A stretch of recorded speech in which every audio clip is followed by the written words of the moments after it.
Hi, my name's Chris Smith, known to some as Shambles Guru, and what we're going to have a look at in the next 5 minutes are Hobsons virtual student fairs. All the information that you'll need is on this front splash page here, and don't forget there's a pause button somewhere near your video, so you could pause or rewind and come back and look at this. So let's jump straight in. The key address to put into your web browser, and everything we do is going to be in a web browser, is this address here, www.hobsonsevents.com. So let's go there. Now I've already loaded it up, so I can just click on my tab at the top here, and here's the main hobsonsevents.com page. There's a nice simple layout on this page. Let's look at the first area on the right hand side, where it lists the virtual fairs that are taking place.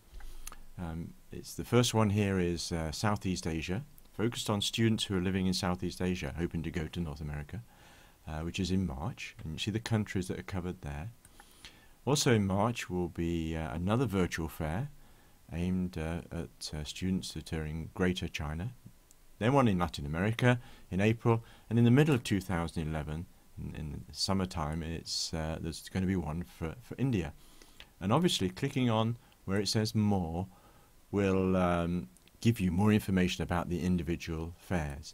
And up here, a very nice clear button which says register now, which will take you to a form for you to fill in before you get to the fair, or before you go to the fair. And you'll need that because you'll need the address of the web page where it will be, and you'll also need a user ID and a password, which you will get there.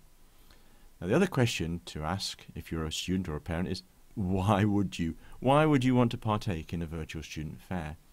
Now fortunately we've got the answers here. So let's go down these. Let me just highlight, bring in a highlighter here to help me get through them. This is the main reason. I don't know if Hobsons put them in order of importance, but it looks like it to me. The main reason for attending these is for a student to find information from the colleges and universities, but to do something which is more difficult to do without this type of application is to chat live with representatives from the colleges and universities when you log in. The other option, which is some icing on the cake, is to be able to chat with the students who are already on campuses of universities. Third one is you can actually watch some videos, webcasts, download them to view them later. And then if that wasn't enough, but this one at the top is pretty powerful already. In fact, all three are pretty powerful. But as an added bonus, there is an opportunity to win $5,000 in prizes. And those are the reasons for attending. Now let me give you a very quick look at what the fair may look like.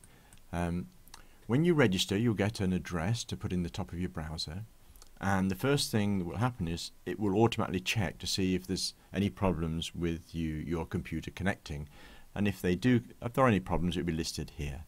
But there's no problems here. It's just saying I'm not sure about your browser, but let me go, skip and continue.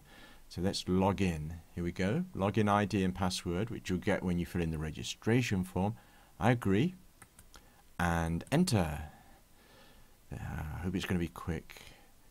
Oh, that's amazingly quick. Okay, we have these are some different areas you can go to, and we're not going to cover them all now. But I may look at this one.